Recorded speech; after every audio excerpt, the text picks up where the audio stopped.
toe. Hot topic dropping knowledge straight from Chicago. And it's our point of view, so tell me what you gon' do.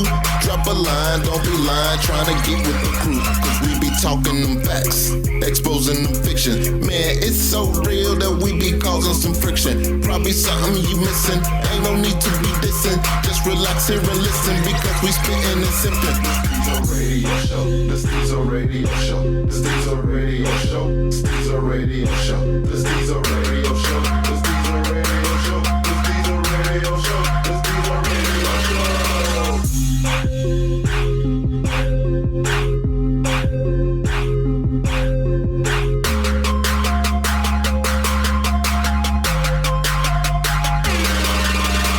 Alright, y'all, welcome back to a special edition of Stezo Radio. As promised, we're bringing you the continuation of The Last Dance, the documentary on the Chicago Bulls' last championship series. And tonight we're discussing episodes 3 and 4.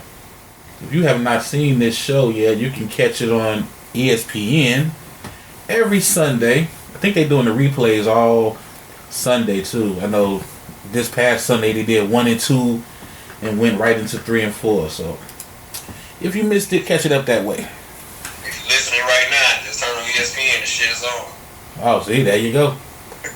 I got DN in the building, I got Yell in the building, and we are doing our self-quarantine because we doing all this by the phones via these fancy apps. I don't know who I want to ask to start first, man. First off, are we enjoying the series so far? Are we enjoying The Last Dance documentary? We 4 episodes in out of 10. Are we enjoying it? I am loving it. I'm saying the greatest player of all time. Man, this is fantastic. You sound so sarcastic. Sarcasm. So why the sarcasm? Honestly, to be perfectly honest, I was interested to see, the team and see what was going on. Because that's what I thought it was. I remember they did say that Phil Jackson called it The Last Dance. So I really thought they were just going to talk about that season. Maybe a little small build-up, But, the first episode, Mike, okay, I get you. Second episode, Scotty and Mike, okay, I get you. Third episode, Robin and Mike, I get you. And Phil and Mike, I get it. But now it's to the point where it's like you're talking more about the build-up opposed to the 97, 98 season, which to me, I guess you could say I think you may have a lot of storylines in it where you don't have to go back and, go so far back. And I personally believe that they're hyping Michael Jordan up any more than they're hyping him up more than, your usual. So.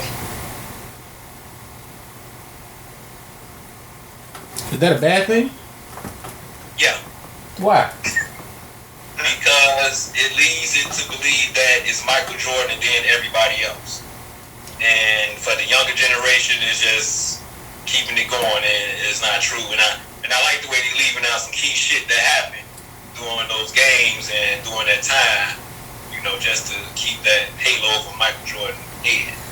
But I mean, it was Michael Jordan and everybody else, wasn't it? No, I'm saying overall, period. You look at this, what can Michael Jordan do wrong on? Well, he was very mean to his teammates.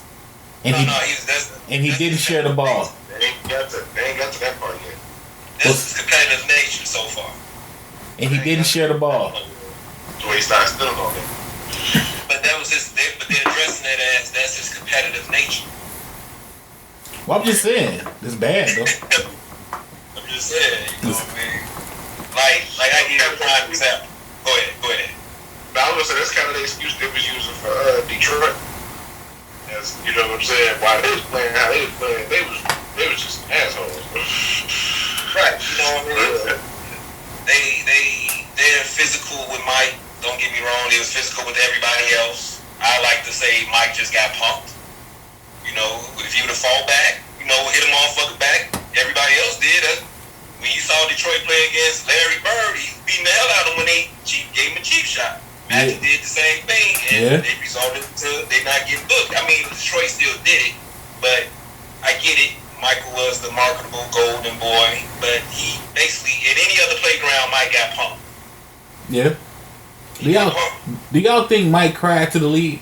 Because I was watching that and I never thought about it. Yeah, like I think he personally went to David Stern like, look. He had an interview and said that the way Detroit played is not the way the game should be played. They play dirty, blah, blah, blah, blah, blah. The very next season, the flagrant foul was instituted, and Detroit could no longer play that way. I mean, it was still physical, but they never played that way. And I'm not saying Detroit could have played that way, or they should have played that way. However, Michael Jordan is the reason they instituted this shit. Yeah, I thought so too, because I was thinking back on that. So I remember after that, they started making the jokes about you can't touch Jordan, you can't breathe on Jordan, he's going to the line. Right, and again, like I said, don't get me wrong, Detroit was dirty, pushing down, But again, I feel if Jordan would have got up, the same shit he did after he won. If you notice, after he won the championships, he was all in fighting Reggie Miller, all in Xavier McDaniel's face, talking shit, this, that, and the third. But before then, he was just getting up and brushing it off, doing what Pippen was doing. But then Pippen, hey man, push me again, I'm gonna fuck you up. And them motherfuckers learned. Okay, ain't fucking with you no more. He probably would have, personally, I feel if the nigga would have learned to pass the ball and fall back, he probably would have 8 rings right now. Hey, I know episodes 1 and 2 and 3 and 4, they were still having Jerry Krause as the villain. Do you think that Jerry Krause got a little bit of more of a pass with these last 2 episodes when you saw the way he implemented Doug Collins and went and found Phil Jackson as a coach? I mean, you gotta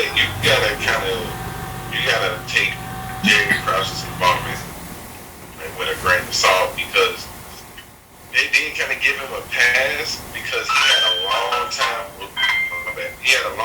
with some good luck. You know what I'm saying? He had a bunch of years where he made a bunch of good moves. So it's gonna be a couple episodes where he gonna end up looking like, you know what I'm saying, he knew what he was doing. When in reality, everybody knew he really did. You know what I'm saying? So yeah, it's probably gonna be for the next couple episodes. You're gonna hear about all the good stuff he did, especially going back in the past. Because that's in the past part of the story, they couldn't come up on the first 3 people. So it was just all good then. But can you say he didn't know what he was doing? I mean, he pretty much handpicked Phil. Phil was a nobody. He brought him down there for the first coach, and he said Phil wasn't dressed right. Then he still kept him in mind and brought him back for Doug Collins. He gave all kind of credit to the architect of the triangle, said he was the greatest basketball mind he ever met, and told Phil, hey, you should, stick with Tex, you know what I'm saying, Tex Winter, and learn all you can. Like, he doesn't get credit for kind of grooming that situation? Yeah, but that's what you do. That's what you do when you a GM or you evaluate the talent. You gotta be able to pick the person who's gonna win for you now and the person that's gonna win for you after that person's done. You know what I'm saying? As much as shit as they want to give Krause shit in that little window when they was winning them championships, man, nobody was a better evaluator of talent. Like, bro, why the hell did we have Dickie Simpson? Why? Yeah. Why? Well, and it was so many people that contributed besides Scotty and Michael and Rodman or Grant, stuff like that, and because Krause brought him in. Yeah, I think what's really going on to me, they're making it seem as if Michael Jordan, Scottie Pippen, all of them had problems with Krause throughout their career. It seemed like they only really had a problem after 97 and 98. Those first 3 championships, they didn't really have a problem with them. And they didn't have a problem with it. The problem with them was toward 97 and 98, where motherfuckers kept signing 1-year deals. And it was more so like, are we going to keep them? Every year it was like, is Jordan coming back? Is Phil coming back? And then that last year we said, well, Phil not coming back. Then during that 98 season, that's when the dislike for him from the players came.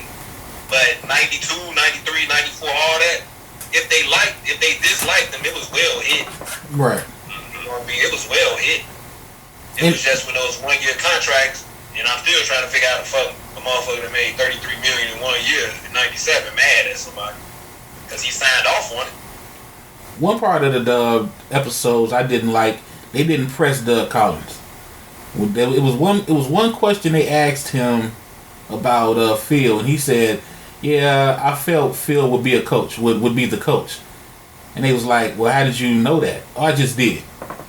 You know what I'm saying? Like, that to me, it's something else behind that. You know what I'm saying? Because it's not like Doug Collins had a losing record. You know what I'm saying? They got rid of him when they was winning. You know. That's essentially what they did to Phil with Tim Floyd. We found that out in episode 1. We was talking about they invited Tim Floyd to Ryan's Doorbell. Yeah, while Phil was still the coach, you grooming the replacement while you got the winner on deck right now, bro. No, but what I'm saying is Phil spoke about how that went down. Doug Collins just a feeling I had. I think it's more than just a feeling. That's because Doug probably still not bitter about the shit, but Doug probably still pissed off about it. And shit, Phil ain't got no reason to be mad. He got motherfucking 10 ring. He ain't got a reason to be holding no grudges, you know what I'm saying? So he probably feel more free talking about it as opposed to Doug Collins possibly missed out on coaching like one of the greatest dynasties ever. You know something? I'm not sure if they would have won with Doug Collins. I don't think so neither. And the reason being, unless he would have changed, but dramatically, but he did have that one-on-one Michael Jordan going to win this championship for me. Yeah. So like I've been saying it, the triangle is a motion offense. You have to get the ball out the gunning motherfucking hand so you can win. They did it with Kobe. Phil did it with Kobe. That's how they won. Yeah. But you got to get the ball out of a gunning motherfucking hand. So I don't think Doug Collins was going to allow that or wanted that to go. I guess that's why they said that, you know, he was kind of pushing off the Tex winner triangle and whatnot, but Phil was more implementing it.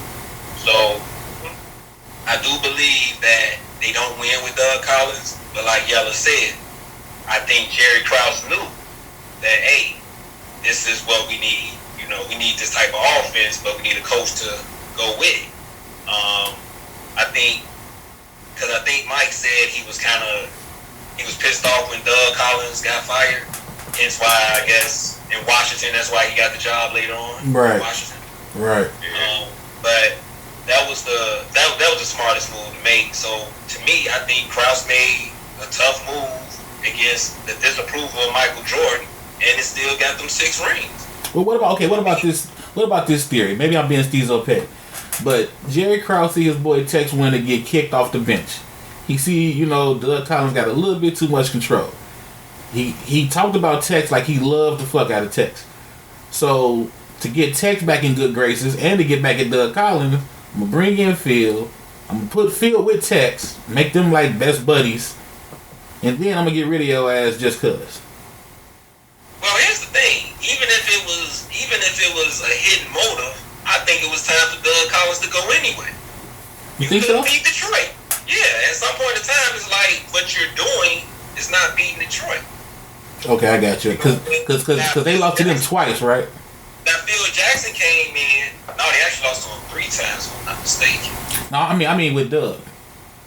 Yeah, twice with Doug. And once with Phil. But with Phil Jackson, they had a better record. They were able to move the ball, and they went to Game 7. Yeah. So you saw the improvement just off there. And then next year they beat him. So I don't think Doug Collins was, you know, that coach. Yeah, a lot of that has something to do with triangle, and I don't think they beat Detroit without that type of offense and also the other bullshit that went down. But that's one of the main reasons. So I'm with it. I don't have a problem with Krause. What did y'all take away from?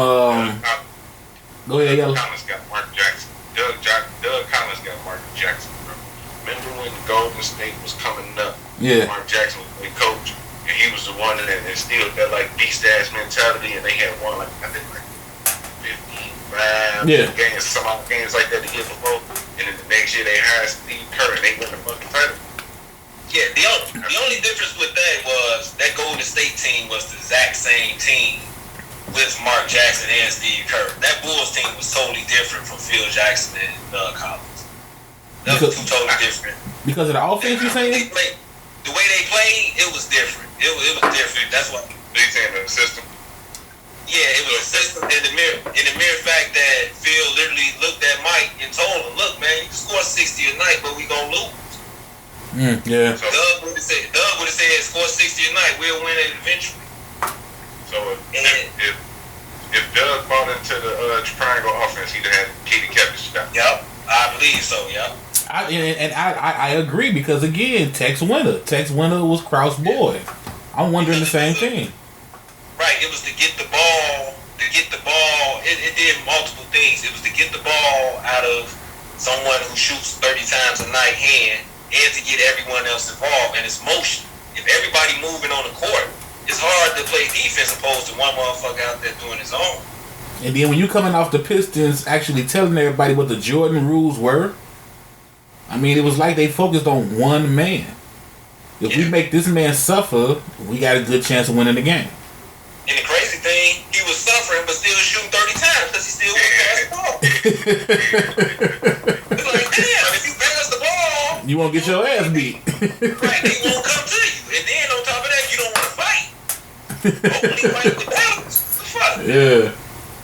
Yeah, plus Right, so how did y'all take, and I know you can't read too much in the reaction, but how did y'all take the little sly way that Michael Jordan commented on the quote-unquote migraine game with Scottie Pippen in Game 7? Yeah, he was a hoe for that. He's trying to like, he could have played. He didn't want to say that.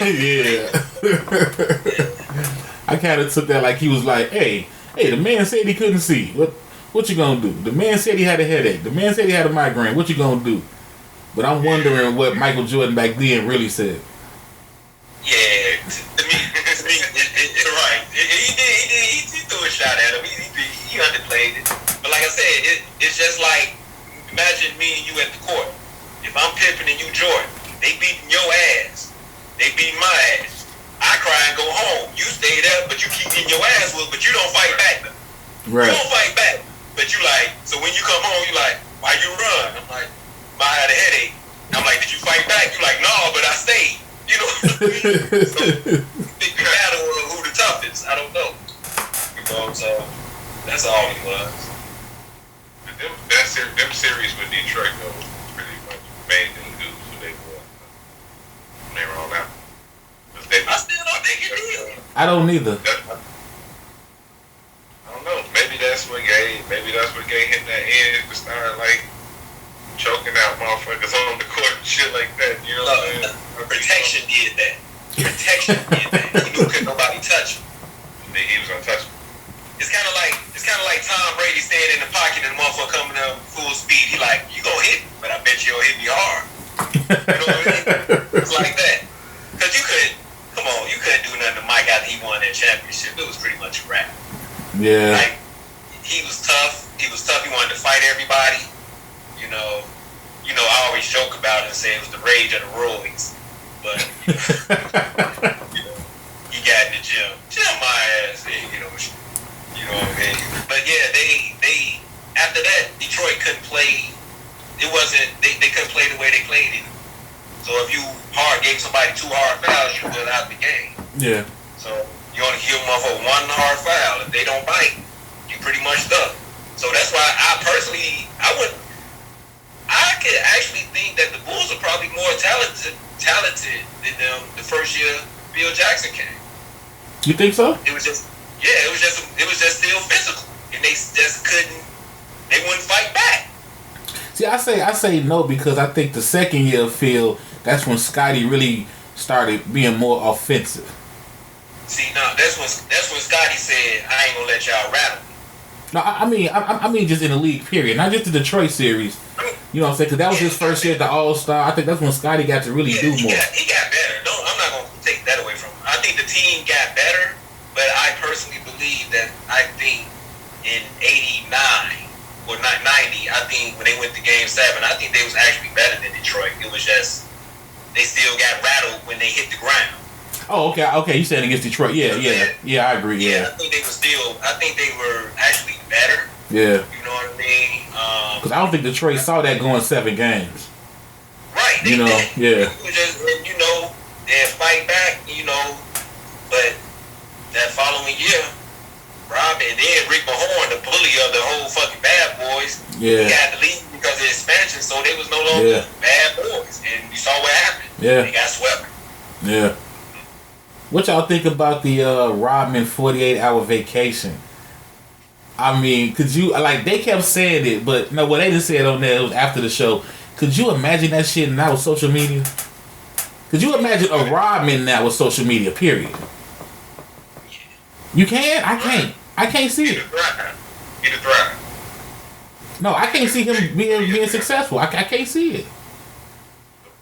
He'd have been bigger than LeBron. On the social media aspect, I think he would have dealt with, I don't know. I mean, if he's always... That's the thing about Rodman. Well, I don't know, because, again, social media.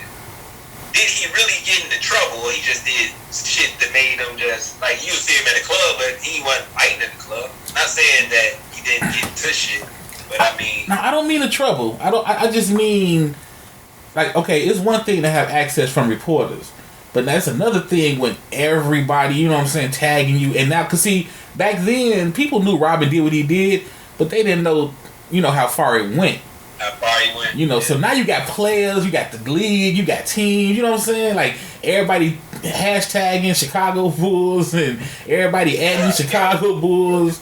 Woo. Look who's here. Look who walked in the club. Right. Thought y'all had a playoff game tomorrow. How come Rodman here? You know what I'm saying? Woo. I mean, the man was getting on motorcycles with a beer in his hand, dog. Come on now. He got a fresh a fresh can of Miller Lite getting on a motorcycle. Come on now. Yeah. It wasn't even highlights. That is not gonna fly today. It's not gonna fly today. Nah, it wasn't typical. I beg to differ. I don't think he would do all of that stuff because, one, the rules is a little tight. I guess the guidelines of being in the NBA is a little more strict. But with the social climate and inclusion and you know what I'm saying, and how he was and how he really portrayed himself as just wanting to be included and being different and not necessarily with, you know what I'm saying, it having to do with any type of, you know what I'm saying, sexual orientation or just anything, but just how he lived his lifestyle would be 100% marketable. No, I'm not saying it would be marketable, but I'm telling you, you would have found some group to go out there what about the kids.org or something. That's everybody. I know, but it would have been hard. I mean, hard pressed on the Bulls as a league and as a team. Look what he's doing. I don't know. He was in the wedding dress. He had the community behind him, so maybe nothing would happen. Not a damn thing. I mean, now you think about it. Bro, what you would think if in today's climate, and a player like that get fined or something happens or something some type of punishment or something with a reprimand about wearing a dress. It's not gonna happen. No, I'm not saying reprimand. I'm saying the backlash. Him doing that during the playoffs, Michael Jordan going, game 6, he fly from Utah to Vegas to gamble and lose $500,000. You can't do that in today's social media society. You can't. Did he show up to the game? They ain't gonna care about that because the narrative and the memes gonna be out there. They gonna be out there before tip off. So you asking, dude, would it hurt the team? No, I'm saying would it be as successful? You know what I'm saying? Because back then that was kind of part of Rodman's brand. He partied, but he showed up to play. I don't think that would work the same way this time. People would have been like, is he drunk before the game? Drug test him. Is he high? Is he off this? I mean, it would have been a total different vibe today versus then. Well, I will say this. I think he would actually. I don't know. I mean, here's the thing. I'm not sure if Dennis Rodman wouldn't have said, you know what, I fucking quit because I ain't got time to deal with this. Mm-hmm. That's everybody saying he coming in. Am I drunk? No, they want to drug test me, and I haven't done anything. That's what I mean. So, That's what I mean. He said while he was talking to to the reporters. He was like, you know what I'm saying? He was like, I do this for me. Like, you know what I'm saying? Like, fuck y'all, I can go home. You know what I'm saying? Right. But that's what I mean. You know, back then. Don't need to be in the NBA. So yeah, bro, I don't think he would hurt him at all, bro. Like I said, he would be bigger than LeBron right now, bro. He has the appeal of the reality TV. Like, people will love him just because he is as messy as he is. We're not gonna act like most of the shows that appeal to people ain't the motherfuckers who out here being messy and fucking up and you know what I'm saying? But the one thing about Rodman was he never compromised basketball with none of that shit. I mean, yeah, we know that. But you know something? That's the one thing, like, not to cut you off the other, like, that's the one thing that would allow him to be successful in this time, because not only would he be able to do that and have that type of appeal and have that type of marketability, but he would be as productive, probably more in this league than he would. Wait, let's look at it. We gotta look at it like this. I think individually, you're correct. He would strive in this market, but he would hurt the Bulls. Reason being, I don't think he would follow dress code. I think he would be against the grain. So it would put the Bulls organization to say, we have to make a decision of what we're gonna do. Yeah, I agree. That's what I'm saying. I do. Now that you mention it, I think individually, no, he would have strived in this shit. As a Bulls organization, I think it would hurt. I mean, okay. I mean, look at it like this. Rodman said I needed a break to clear my head. So now, it'd have been Antonio Brown. It'd have been Antonio Brown. Exactly. So now imagine reporters saying, so is Rodman injured? He got personal. Yeah, he got personal business, and he's in fucking Vegas with Carmen Electra and Madonna getting it in. That would have been a big ass distraction. He'd have been Antonio Brown times 10. One, it'd have been a problem with him being in Vegas with white women. Definitely get ahead on that. You can fuck around and lose your job. Yeah, I think that's what it is. I think individually, I think you both are right. Individually, he was strived on it, but as a team and all that, I think he would have hurt the Bulls and they would have had to make a decision like, what we gonna do? You know, because we're in the news now. You know what I mean? Is he a distraction to the team? Now, not so much Jordan getting credit or Scottie getting credit, but Phil Jackson. Should he get more credit for the fact that he saw that Rodman needed this? He knew him, I guess, somewhat on a personal level, and he saw that we're losing him, so he got to go clear his head. Because, I mean, think about this, man. What coach today, like, let Kevin Durant go to the, you know what I'm saying, go to Steve Kerr, like, hey, Kerr, look, man, I ain't feeling it right now. I need 48 hours just to go on vacation during the season. Who's saying yes to that? I don't. Here's the thing. I'm not too sure if Phil did it in the sense of, I know this is what Rodman need. No, you did it because you knew you really had no choice. If you would said, no, you can't have a vacation, you would have made you put him on vacation. You would go kick somebody or some shit. You would have went to go fight and said, now I'm on vacation. Leave me the fuck alone.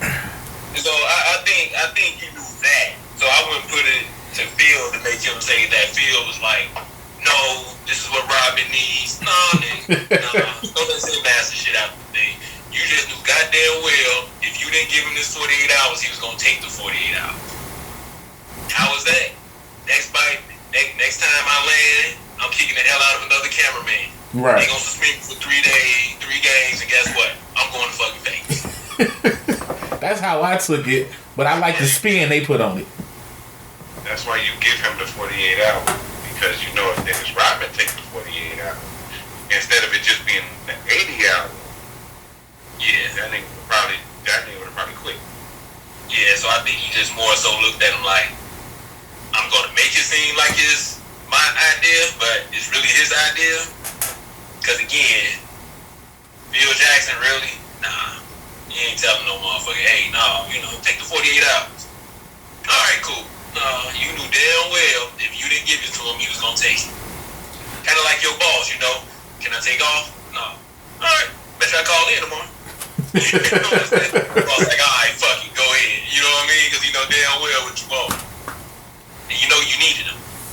Am I the only one that think this story taking too damn long though? 10 episodes, ain't it? Yeah, like, I mean, it might be the fact that it is a bit much to watch. 2 hours of it. But, yeah, I think that might be it. Just the fact that you have to ingest 2 hours of it, no matter what. I mean, gotta get the full effect of it. Like you have to watch the episodes to kind of get the whole what they was trying to get through for the night. You know. That's my question. That was gonna be my question. Out of there's gonna be 4 episodes in, so that's 4 hours, right? Yeah. Out of 4 hours, how much footage do you think you needed to know about the Bulls 97-98 season? Thank you. That's what I'm saying. I think they're trying to give more or less like whole summary of the Bulls themselves, not just. But you don't even know that though. Like you telling me about the 85 Bears. I don't need to know about 1906 when they was you know what I'm saying, when they was beating Green Bay. Can I just hear Walter Payton? Can I just hear, you know what I mean? Look at it like this. Let's just say we take out 15 minutes for commercials. Let's just give them a 45-minute runtime on just documentary, you know what I'm saying, minutes. 2 episodes, that's 90 minutes. You know what I'm saying? You do 90 minutes times 5. I've seen documentaries on the AIDS virus that was shorter than this. You know how long a documentary that is? Yeah. Damn. Because none of it, I mean, you didn't have to go in that, like you said, but they got 10 episodes. You didn't have to go in that Michael Jordan's nature. I think you did it justice with Pippen. You said, hey, that's where he came from. He got bigger. Bam. Now he's a Chicago Bull. Right. They didn't even really talk about his immersion as a Bull, as he got better as a Chicago. Yeah, no, I haven't seen it. Next thing you know, they had the man in Central Arkansas, got drafted by the Bulls. Next thing you know, he having contract issues. Like, okay, you jumped all the way to 97, 98 on that. Yeah. You know what I mean? That whole Jordan shit, boy, they went 87, 86, 89. You're like, God damn. So, people more invested. That's just the thing. People gonna be more invested in Jordan story. Right. Now, probably with us being, you know what I'm saying, people from Chicago area, Bulls fans, that we know more of Jordan's story, so it might intrigue us to know about more of the Pippen story. Like, okay, like I kind of get what you're saying. It seemed like a lot. The whole backstory on Phil Jackson, that's probably been my favorite part. To be straight up with you, you know what I'm saying? Just how he pretty much he coached in Puerto Rico. Yeah, I didn't know that. They're trying to kill each other out there. Yeah. Like, I said, they playing the game, they trying to kill each other, man. You know what I'm saying? And he went up there and he won. He won at every level, bro. He won in the CBA. Yeah. He won at every level, bro. Yeah. And I stand corrected. James H just told me it's actually 50 minutes per episode. So again, 50 minutes times 10, that's 500 minutes. And wait. 500 minutes. And what do we know about the 97-98 Chicago Bulls season? That they didn't like Krause. This was the last season for Scotty and Phil. And that Michael Jordan either coming back with a new coach or he ain't coming back at all. That's all we know. That's all we know. Yep, that's all we know. That's why I got cussed out for this, but I'm gonna say it again. I think this is a documentary to show, they trying to end the LeBron talk. You know what I'm saying? They trying to show you why Michael Jordan is considered the GOAT. You know what I'm saying? So they can end it once and for all. So they're gonna bring up any and everything they can to show this new generation, these 20-year-olds and 30-year-olds, because I keep forgetting 98 was 30 years ago, why LeBron is not the GOAT. 30 years ago?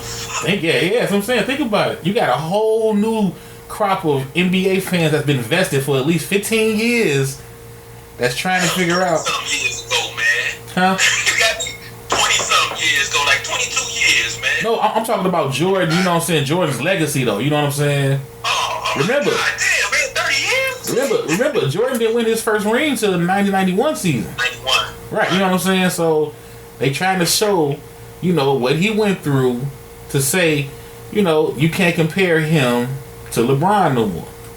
They got to catch him up. Like I said, I thought it was strictly about that season. I figured they'd go back, but damn, I didn't know they was gonna go back this fucking deep. Mm-hmm.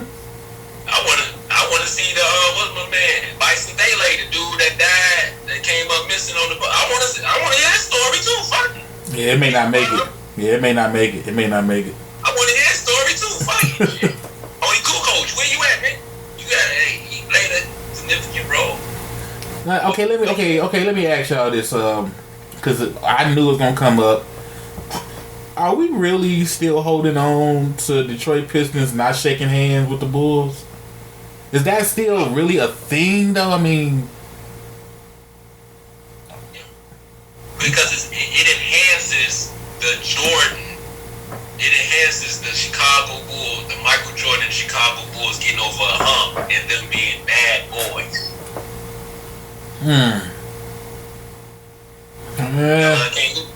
Can't hear y'all. Yeah, you went mute. Yeah. I'm good. Oh, okay. Now I'm just wondering because I mean I knew it was gonna come up. I get it. You know, Mike, Horace, they were still pissed. You know what I'm saying? Scotty was still pissed. I get it.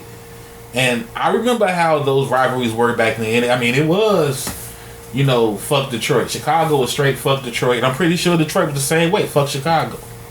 You know what I'm saying? But they were the bad boys. I mean, technically, is it a rivalry if you lose two?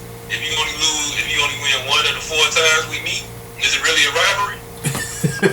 Like a nomination to me, ain't it? Yeah. Yeah, that's not like. I mean, technically. Yeah, that sounds like that book reading. Right, you win one time because you never. After you beat me, I never played you again. Did you win the rivalry? But look what it led to. It led to the, you know, 'cause I think the next episode gonna touch on the Dream Team. You know what I mean? Look what it led to. What the fuck they got to do with this? See, this is the shit I'm talking about, man. They talking about the Dream Team. Come on, man. They showing you why Michael Jordan became the phenom, man. They showing the phenomenon in the making to catch everybody up. They hit me with that one. The first episode was shit. They hit me with that the first episode. Don't nobody give a shit about the '98 Bulls, bro. Like you said, this is a Michael Jordan letter. This is a 4-page letter to Michael Jordan. Right, 4-page letter. Yeah. That's why I think it's so damn long. Like, check this out.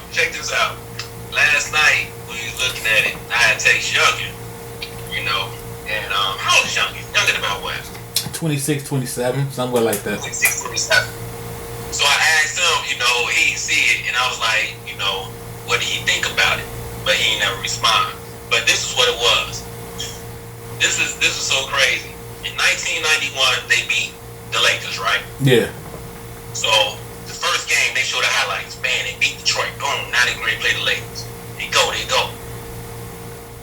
They mentioned the Bulls lose to a last-second 3-point shot to Sam Perkins. Which is true. They go straight to game 2. Mike beat his ass. Mike crushed him. Game 3, Mike crushed him. All the way to game 5, Mike crushed him. However, in game 1, they did not mention Michael Jordan shot. He turned over the fucking ball last second. Mm-hmm. He got lucky. And then he missed the game-winning shot in the finals. Yep, missed the shot. They skipped that shit. Yeah. They skipped it. But they went straight to that motherfucker winning championship. Yeah. Because I remember that shot. So if you show that, it shows that, so he does miss a game-winning shot in the finals. Yeah. But you can't show that. You're right. Because I remember that shot. Because when I was like, wait a minute, it wasn't Sam Perkins 3 that gave them the go-ahead, but from what I recall, they still could have won. Yeah, they still did. He did a hell of a move, too. Yeah. A hell of a cross. Yeah, he did. He just missed the shot. Like, y'all ain't gonna show that. Y'all just gonna go straight to game 5 and these motherfuckers win the championship. Cause that shot went in and out. I remember that shot. Yeah. Wide open. Yep. He was wide open. if that was LeBron, you think they would have showed that? Over and over. As they should. So, that's my problem. The whole double standard when it comes to Mike. That's my issue. But, hey, fuck it. Another thing that I got from this one, they didn't talk to Ryan stuff that much, and I'm a little tired of them letting him get off the hook. Okay, I get it. To me, Jerry Krause your GM, but you the owner. He worked for you. If you really didn't want this team broken up, how hard is it for the owner, the boss, to say, "No, Krause, you can't do that"? You can't undermine. I get it. You can't undermine Krause. I don't get that. What making the decision? But I don't get that. He works for you. So that means that you was on board with this shit. I'm going to be real. I always said this. I really personally believe, because we got to look at this as 97 and 98. That motherfucker was tired of paying one motherfucker $30 million 1 year, and then the following year paying him $33 million. I think he was tired of paying that large ass fucking contract to Jordan constantly. And then he would have to pay Scotty all this fucking money. Then pay Robin another fucking 1 year, and then pay Phil another fucking 1 year. I think he was tired of that, and I think that's why the Bulls was just so fucking. They didn't succeed. They didn't put money into the organization no more because they were like, I am tired of giving this large ass contract. Mike was making $33 million. The salary cap was fucking 29. Yeah. The nigga was making more than teams. Yeah. 2 years in a row, and I personally just think he was just tired of signing that check. Now they won, and he was like, man, I ain't signing no more checks. So if you don't want to fuck, I just feel like if you really want to keep winning, you just sit all the parties that beat down and say, look, this is how much money we got. Can y'all work this out between y'all? If not, the team disbanded. But to let him go out there and keep talking about, disbanding the team during the season. You can't tell your GM, hey, no more reports. No more interviews about this. Stop speaking on me. You know what I'm saying? You got to think about the future. Yeah, but I don't think that he cared. But that's what I'm saying. As a boss, if you don't care, you got to take some blame in this shit. I mean, no, but the blame is, I think he he didn't never want them to continue. Like, fuck y'all, I'm sick of paying this money. Yeah, we winning, but I don't care. So not really the blame, like, give a fuck, y'all come back. You don't. Like in that. So I don't think he was like, no, I want to continue winning. I don't think he ever had the mentality. He's not really a basketball guy. This is just an investment for him. Like I said, giving a motherfucker $30 million and then 30, because every year, the last 2 years, it was who coming back. And I believe they signed Phil Jackson twice for 1 year, Robin twice for 1 year, Jordan twice for 1 year. The only motherfucker that was locked in was Pippen. Yeah. And then you about to re-sign him, and he wanted his bread. Back then, how real did you think Pippen not playing or getting traded? How real did you think that was? I thought he was gone because Sean Kemp was a target. I was just going to bring that up. Sean Kemp was a target. Yeah. That would have been nasty. Sean Kemp was a target. I don't think it would have worked though. I don't think Kemp would have worked. I'll never forget they had Sean Kemp head on Pippen jersey in the Chicago Sun-Times. I was in school. I'll never forget that shit. I was like, oh shit, this shit might go down for real. Nah, I don't think it would have worked because Sean Kemp was one of those players that worked with a great PG. And that's one thing the Bulls didn't have. They did not have a great PG. Yeah, I don't know if it would have worked, but I know that shit was real. Pippen was like, hey man, he was ready to go. Yeah. He was ready to go. I don't think people realize how it almost happened. Because the documentary really, they showed Pippen, but they showing him more as pouting. You know what I'm saying? They not showing them, behind the scene deal. Because I remember that. I remember Pippen was gonna be gone. I remember the talk around the city around that time was, can Jordan win without Pippen? And they kept going back to them 2 years when Jordan left and Pippen carried them. What was it? The Eastern Conference against the Knicks. That Ron Harper foul. What was that? The first or second round? Hubert Davis. The foul on the 3. Yeah, on the 3. And they said they like, look, Scottie carried them this far without Jordan. And I remember better record. Yeah, better record and everything. And I remember them saying, can Jordan do the same if Scottie Pippen is not here? And they didn't really, to me, show how close Scottie was to being gone. Why they didn't skip that in the Scottie Pippen story? You know what I'm saying? Fuck this series, man. I ain't fucking with. I forgot they could have added that shit. You right, man. They could have added that shit to Pippen story. No, fuck it. Wait. I ain't got to all these out. You sound like Crayon Boys in the Hood. I ain't ready for all that yet. No, they brought it up, Yella. They brought it up a bunch of times in episode 4. They brought it up. Remember the one reporter was like, what made you change your mind? He was like, what, about playing this season? Like, yeah, what made you change your mind? Like, they was bringing it up, but they really didn't go into detail on how close. Because I remember one of the trade rumors was Charles Barkley.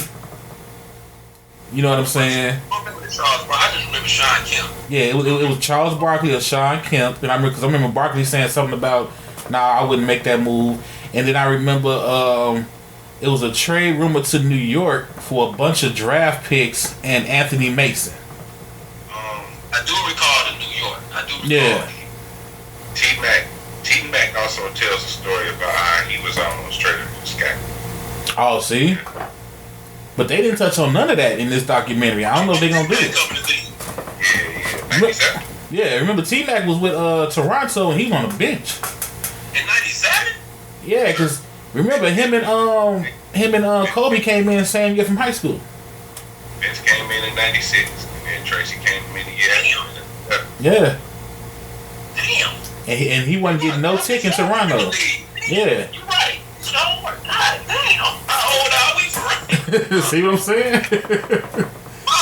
Yeah, because T-Mac wasn't getting no tick in Toronto. I'm sure thinking these motherfuckers thinking him and Vince Carter came around 01 or some shit, but yeah, you're right. Back down there with Kobe, you're right. Yeah. Damn. Shit. That was a hell of a draft. But they didn't touch on it enough for me. They just kind of made it seem like Scottie was pouting. He wasn't really going nowhere. He tried his hand at trying to get a new contract. But no, Scottie Pippen was serious. Like, no, I will not play. You know what I'm saying? But he said that though. He was like, I know they wasn't going to trade me. He's like, I'm putting in a situation they wasn't going to trade me. I knew that. And he said that he knew if he was cleared to play, they would start finding. He's only making $2.8 million, so. Right. But think about this. If he knew they wouldn't trade him, if he really felt that way, then what's your bluff? Because they're not going to pay you. So what's your bluff in this? He was going to get fined. He thought he was going to get fined if he didn't play. No. I'm saying Scotty's bluff. If Scotty really felt like they wasn't going to trade him, then what's your bluff? Because the only thing you telling me is you trying to get a new contract, you trying to get paid. So well, no. According to him, he said that he went to them. He wanted a new contract. They said no. So he played around with his surgery. Right. So he did it thinking that okay, they would say we would give you, new money. They said no. He said we fucking trade. Right. So once he figured out they weren't gonna trade him, he knew they would fine him. Opposed to trading him, so he said I gotta play to keep my money. Oh, okay, so the bluff, he was hoping they traded him, but he knew they wouldn't. The bluff was pretty much done when he felt they would fine him. The bluff was pretty much like your card is gone because we gonna fine you. Okay, yeah, because that's what I was getting to. Like, what was his ace in the hole? Yeah. So I think he really did want to get traded, and he was really on his way out of there. And here's another thing. I do recall around that time, not only did Mike say he would not play without Phil, he also said he would not play without Scottie Pippen. Yeah, and they didn't mention that, but he did, yeah. He did say that, and which makes you think that Jerry Krause and them didn't even budge for Mike.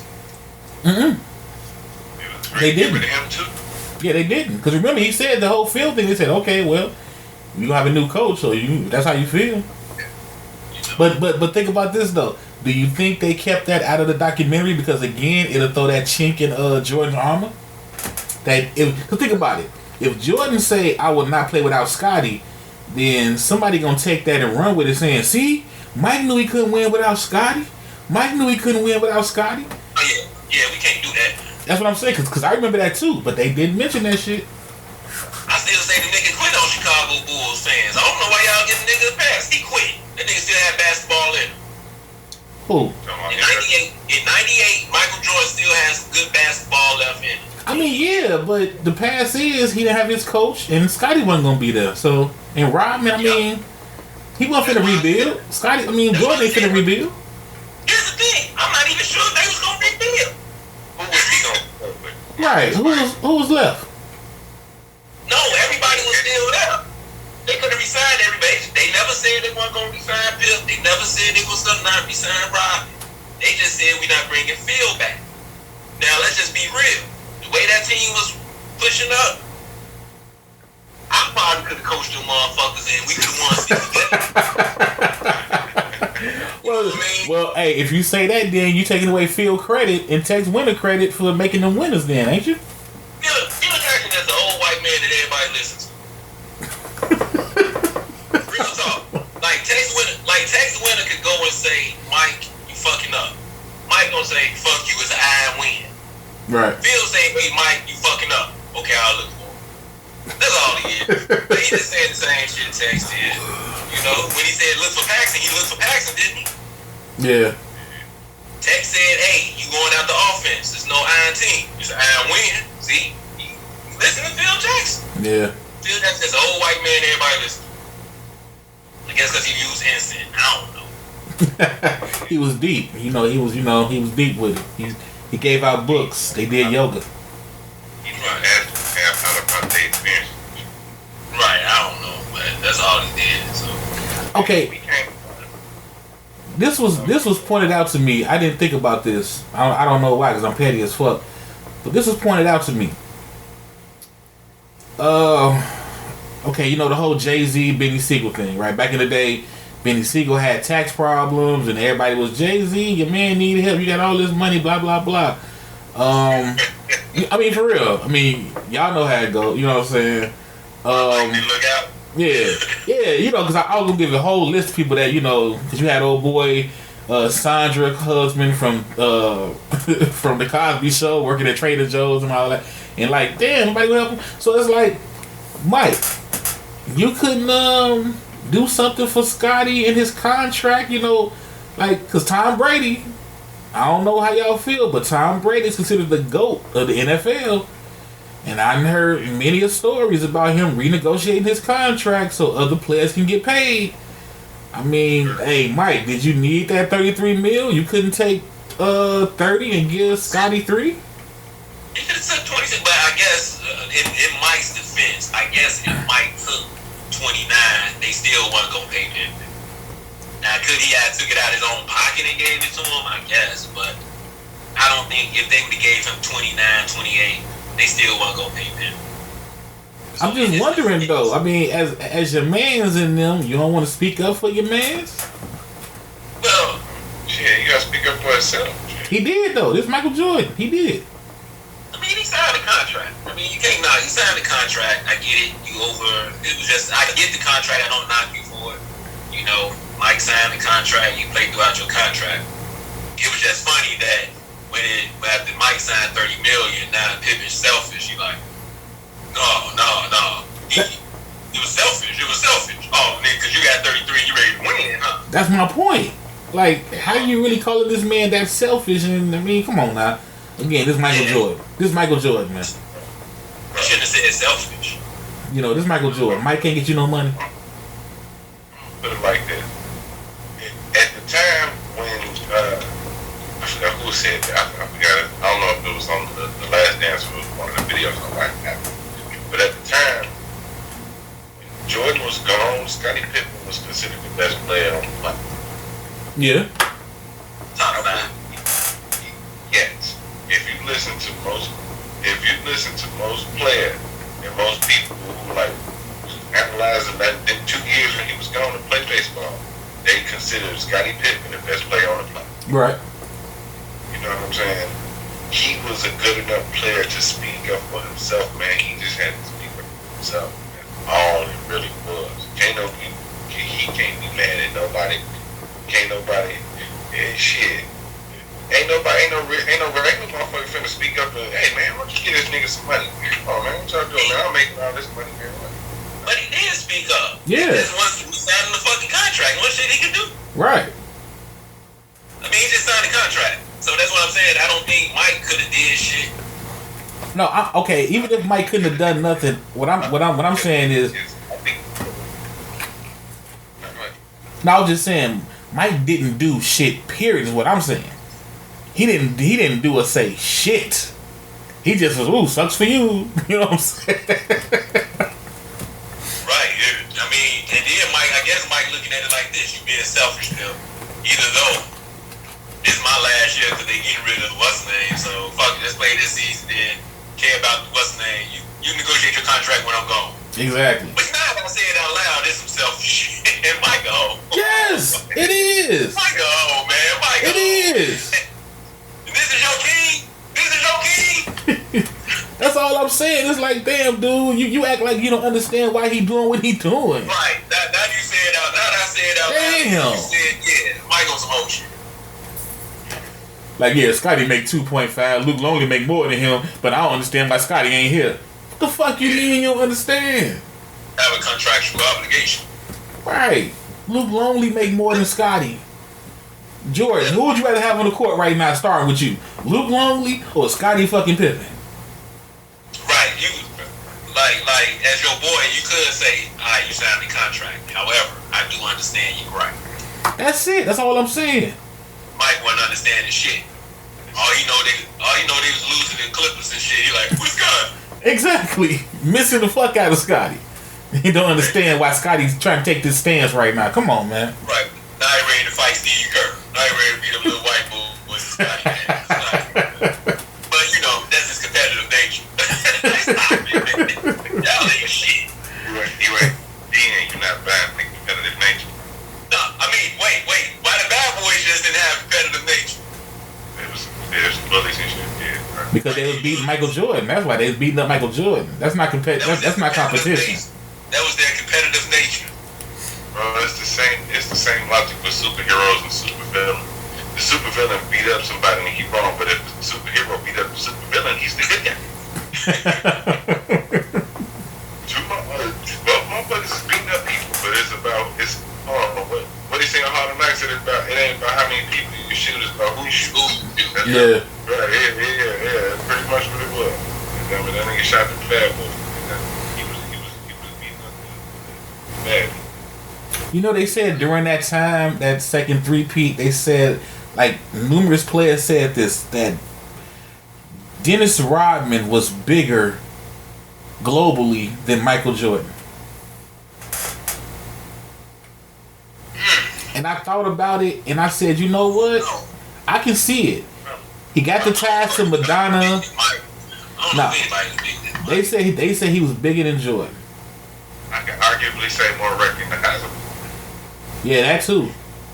I mean, think about it. Dennis Rodman was pop culture during that time, man. He was pop culture. I mean, he was. But I don't know. Maybe it's just hard for me to say somebody larger than Mike when it comes to marketing. Yeah, they said during that time he was bigger than Michael Jordan. Not marketing, just notoriety.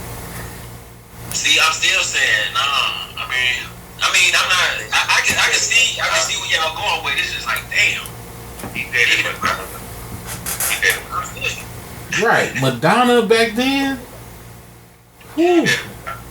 I mean, you got a case. Yeah, I ain't think about that, but I was like, shit. Slam nigga with different color hair. You got a case. Like let's be real. If we can find like 10, 6'6", dark skinned, bald headed niggas, Jordan blend right in. You know what I'm saying? Like, yeah. That nigga look like my daddy for real. I'm like, if you see my old man, bro, like he looks just like my dad, bro. Like, right up. So are y'all looking forward to episodes 5 and 6? Nah. I ain't gonna even lie to you. For real? Honestly, let me know when they start talking about the championship run, man. Like, I'll be honest with you. They may not come to like 8. Cause they still got to do the first 3-peat. Cause damn, they still talk about that. I'm cool with the final run, cause I want to know how, they basically knew it was over and how they kept, the intensity going with the team. I think that's more interesting, and it could be because I lived through that bullshit. And I'm sick of, Jordan this, Jordan that, so I don't want to hear that shit.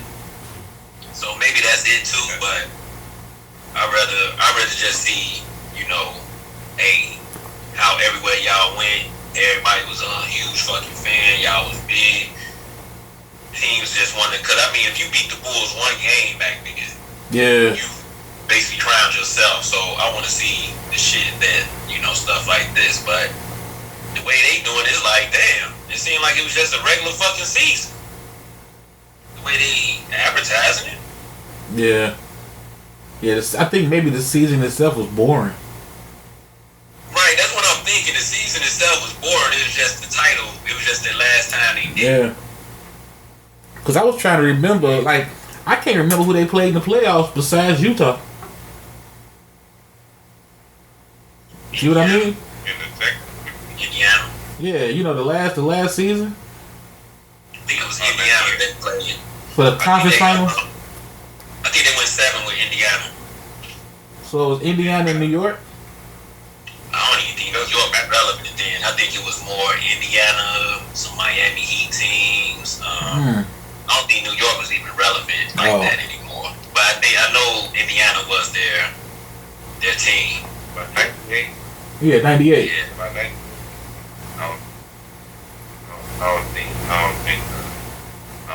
I don't think New York was really competing that much. Yeah, it was the Indiana joint. Indiana and I think Miami with Steve Smith and all them. Oh, okay. Yeah, I think it was more about Rashawn Leonard, the great Rashawn Leonard. Yeah, I couldn't remember, to tell you the truth. So far, I'm still entertained, though. I ain't gonna lie. I'm still entertained so far. Like I said, I'm lazy, man. Just hurry this shit up. Come on, get to some shit. It's something to look at on Sundays. I give you that. Still, you want to look at it. So, I mean, it got you going. But give me some real behind the scenes shit, though. You know what I'm saying? Like, majority of the good behind the scenes stuff was before they even started winning championships. Like, give me something from that season that was behind the scenes, like nobody really knew happened. You know what I'm saying? Like, I'm enjoying seeing the locker room footage, and it's just, I don't know why. Maybe it's just the secret immature teenager in me, but I just really enjoy watching Michael Jordan cut. Oh, curse. Yeah, I just like watching Michael Jordan cuss. This is the funniest shit. You know something? You do have a point. I do get a kick out of cursing. It's bullshit. Like, what? Bullshit. Shut up, man.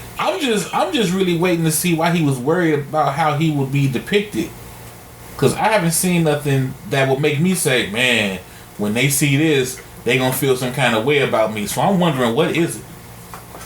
Oh, bullshit. Deanne been telling us the whole time why he worried about the money, the way he looked. And it was his competitive nature, right, Deanne? Yeah, his competitive nature. But everybody knew about that, though. We knew about that. We knew. I mean, it's nothing new. The Jordan Rules book. We already heard about all that. The whole Steve Kerr and cussing out teammates. Well, to me, it's for the people who didn't know that, he cursed when he cursed, Because basically, you got to look at Michael Jordan publicly, to the average person, has a great fucking image. So you didn't hear him curse. I mean, the dude, he was a clean-cut black man who knew how to wear a suit, who could speak well in front of a camera. Yeah. He was married. He didn't have any gambling. I mean, you knew about his gambling, but that shit was grown up. But his image was his image. So when you hear that he's cursing, he's telling Jerry Krause, making jokes about him, that's what he's talking about. Yeah, but what jokes have you heard about Krause? I ain't heard none. It was some corny. No, he said some shit. It was some corny shit. That's what I'm saying. It was corny as hell, but how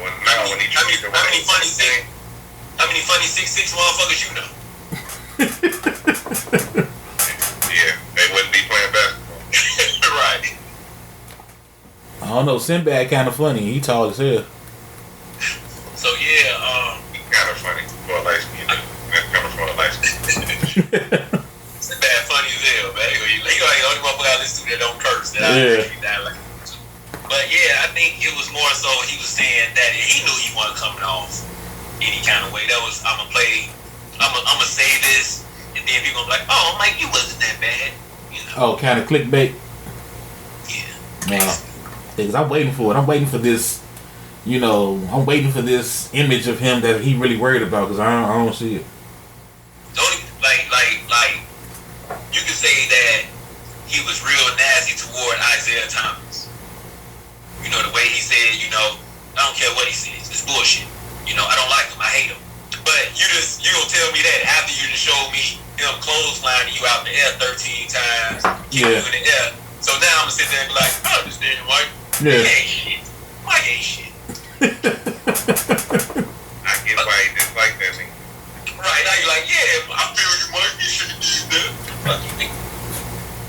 See, I'm pretty much gonna be interested in the whole thing because I'm a nostalgia. So it's like for me, I was definitely aware of the second repeat more than the first repeat. Mm-hmm. You know what I'm saying? I ended up learning more about the first repeat just to like, you know what I'm saying, research and watching old highlights and shit like that. But to get the perspective of the second repeat like that, actually, you know what I'm saying, get the kind of experience that as an adult now, you know what I'm saying, instead of a 10-year-old watching that shit. You know what I'm saying? It's kind of cool. It kind of, you know what I'm saying, it's giving you a different, and then like you say, Michael Jordan is different things for different people, from different generations. Like for me, he was a basketball like god. You know what I'm saying? For the generation after me, that might have been Kobe. So Jordan might have been like, you know what I'm saying, the old school version. But now players now is like, you know what I'm saying, guys who playing ball now, they look at Jordan like how we looked at like Bob Cooley or some shit. You know what I'm saying? Yeah. How we looked at like Dr. J or Will Chamberlain or some shit like this. You know what I'm saying? Yeah. Just like how we, you know what I'm saying? Yeah, the problem I have with this is what I've always had. Michael Jordan in the NBA. People won't let him die. Like, dude, you was great. You did what you did. But every time something comes up, this motherfucker finds a way back on TV to remind you what happened back in 98, 97.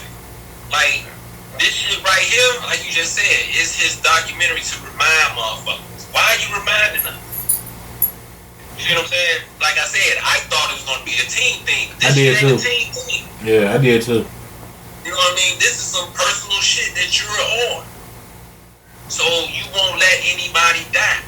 I mean, nobody will let you die. And I always said that's why it's hard for a motherfucker to come play with the Bulls or start to sign with the Bulls because don't nobody want to play under this bullshit. If you do, you being compared to this nigga. Yeah. Everybody has to stop for that shit. You know what I mean? It's not going to be room for another, it's going to be bad, but I'm only thinking this because you're saying it. It's not going to be room for another star to make it in Chicago without being under that shadow. Probably until he actually, like, die. Like, physically die. You know what I'm saying? As fucked up as it sounds, you're right. Because, I mean, if a motherfucker come here and win the dunk contest, Zach LaVine, you know what I'm saying? He can win the dunk contest because he didn't have the dunk contest when he was in with the Bulls, right? He wasn't in it, right? No, he didn't. Now, if he came here as cold as what he did, all the you know, the shit that he's done, dunk contest. It's gonna be some motherfucker say, yeah, you jumped for the free throw line with the windmill, but you wasn't as gracefully as what Michael Jordan did back in 1980. Who the fuck wants to live with that? Like, I realized that when LeBron James, this motherfucker idolized Michael Jordan, 23. Mike is the greatest. When that motherfucker was a free agent, he's like, I ain't coming to Chicago. Yeah. I knew when nobody come here. Because he like, everything, if I win 4 championships here, yeah, but you didn't win 3 in a row. Close when he came. You know what I'm saying? And it's, nobody wants to live under that shit. Alright, my final petty question goes back to the Pistons rivalry. Is it really a grudge match or a hatred if you turn around and sign Dennis fucking Rodman to your team? No. Now, because I remember that shit. I remember every fucking matter of fact, I remember my sister's mother said this shit. And man, if I wasn't a shorty, I would have cussed out. But I knew that was real talk. I remember when they was playing the Pistons. She was a huge Bulls fan. Oh, they playing dirty, blah, blah, blah, blah, blah. Robin, I can't believe he does this, blah, blah, blah, blah. This motherfucker signs with the Bulls. I'll never forget her saying, they don't do nothing but pick on him. Just let him play. Oh, man, forget that. Just let him play. He said, you don't be bothering nobody. They pick on him. Uh-huh. I said, oh, really? Oh, man, I'll never forget that shit. Mm-hmm. And that's why I asked, Yella, what you say? Not really, but I get it though. Like the fact that they had to try to sell Pippen on it made sense because it took him a lot longer to get used to getting his ass up like that. Mm-hmm. I see why Jordan would want him on his team because if somebody's available that pushed him to the limit, he would probably want to play with them. He would want them on his side if they was available. Like okay. Even seeing that can speak to Mark's thing. Look at the team from 97, 98 season, and then look at all the teams he beat. And pretty much the niggas he didn't beat. Ron Harper, he said Ron Harper was the motherfucker should have been sticking him on the calf, right? Right. When he made it on he thought Ron Harper was like, man, fuck these motherfuckers. Mm-hmm. That was my moment of the night last night. When Ron Harper was he should have been sticking George. He said that shit. You know what I'm saying? So you got Kurt. Kurt was on that team too. You know what I'm saying? Dennis Rodman. It was a couple other cats that they eventually picked up from other teams. But I get why they would pick up Rodman.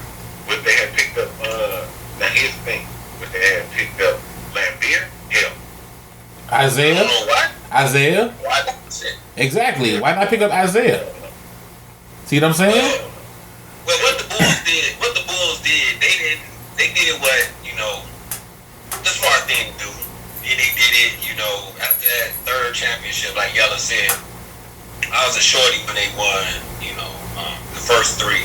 So, you know, I remember it a little bit.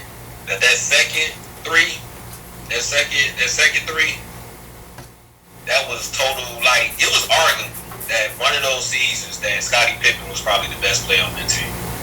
I'm not saying he was the best player overall, but he was the best player on that team. I want to say 97 or maybe 98.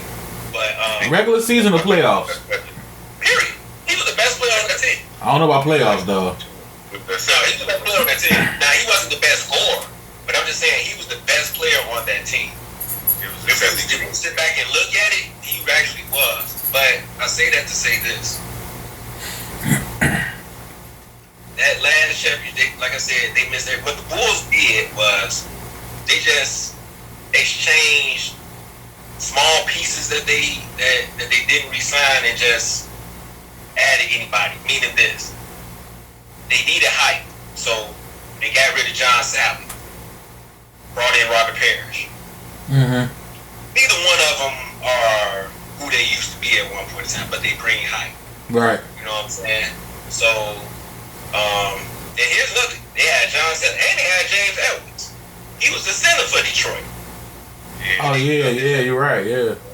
They had James Edwards. Yeah. So they allowed him to come. But we need height. Height is height. We don't give a shit. You know what I'm saying?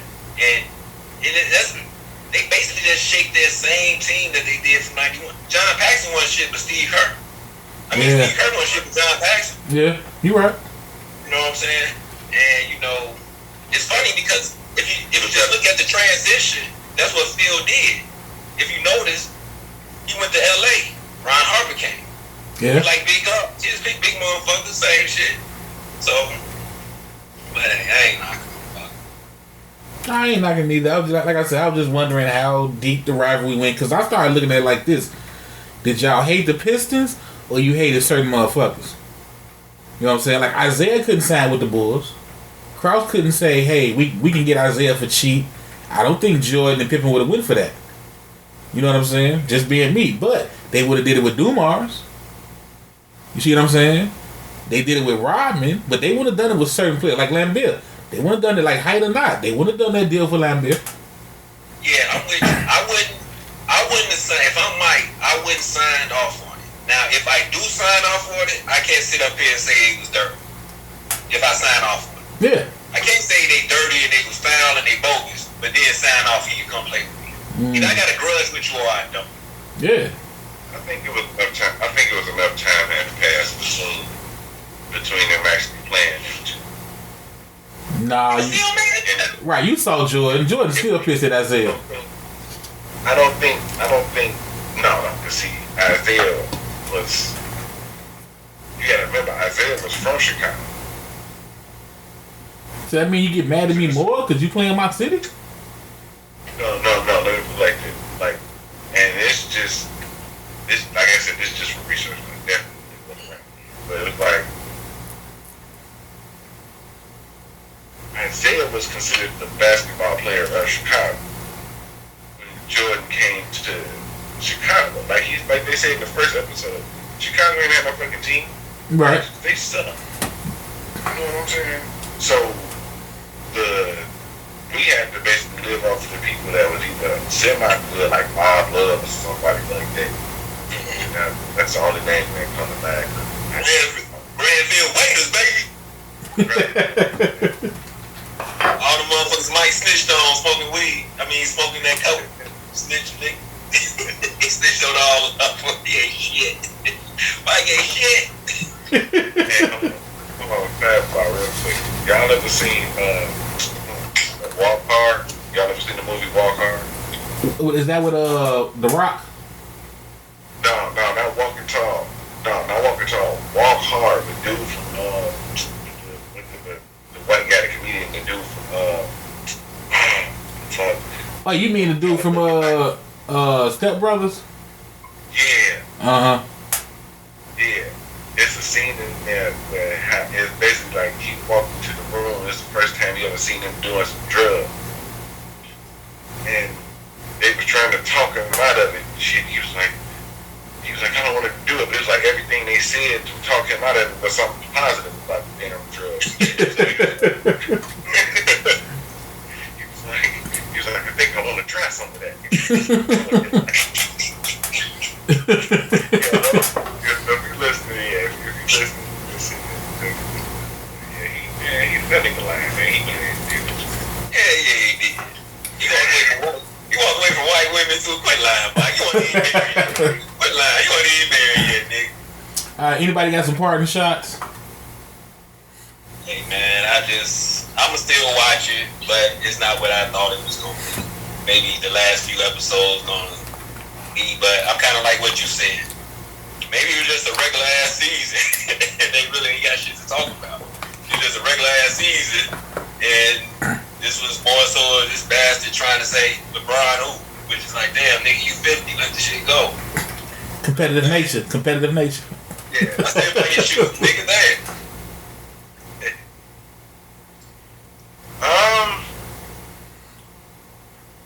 If this was just a regular season thing, that shit just gonna be super professional. How they handle it. I definitely want to see how they do handle the years when Jordan was gone. Because if we do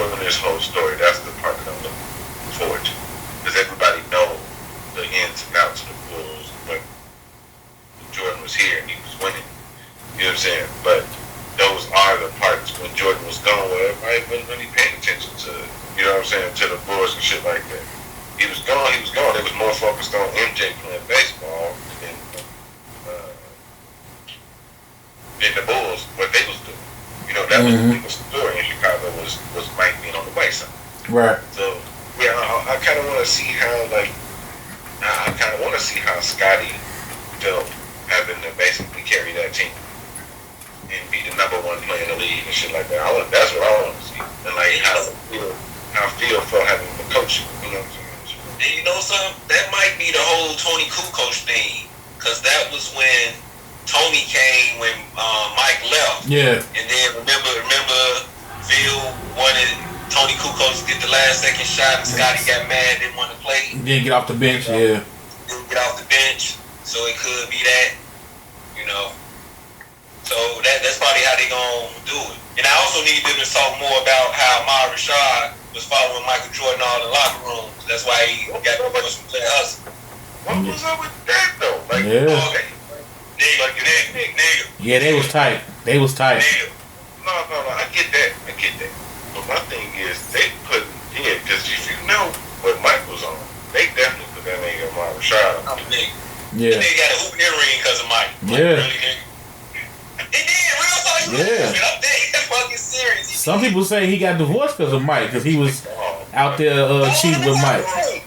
Following in the locker rooms, all them championships, playing home, man. Like, where you at, nigga? With Mike. Hey, he did treat that nigga on the plane. Remember they was on the plane? Oh, yeah. But recording him and shit like that. Yeah, Luke Longley had to. It was Bill Whittington with the camera. Scott. Yeah. He was like the highest paid media guy. He was like Ahmad probably make. Yeah. He was like, He wish. Like he wish. That nigga said, I'm back. Who was in the passenger seat of his car? Ahmad Rashad. Like, damn, nigga. You ever seen Clip? Fuck. Well, Coffee had his shot. Shit, fuck it. Shit took his shot. Well, seeing how Mike felt about Scotty migraine, I'm starting. My parting shot is the flu game mean a lot more to me now. I got a little feeling that when Scotty was carrying Mike off, he was like, yeah, and your bitch ass couldn't play with a headache.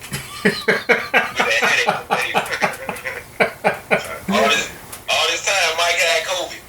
We didn't know. Hey, nigga 50 with COVID.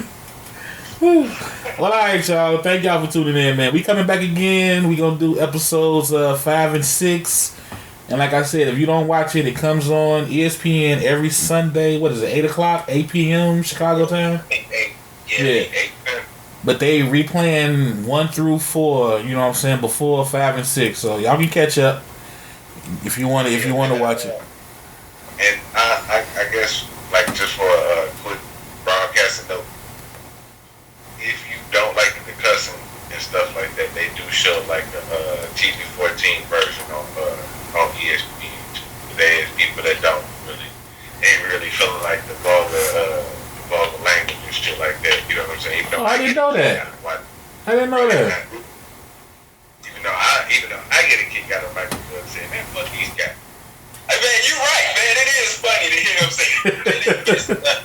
You be like, man, shut up, man. You ain't tough. Man, shut up, nigga. You ain't tough. You ain't gonna fight. Shut up.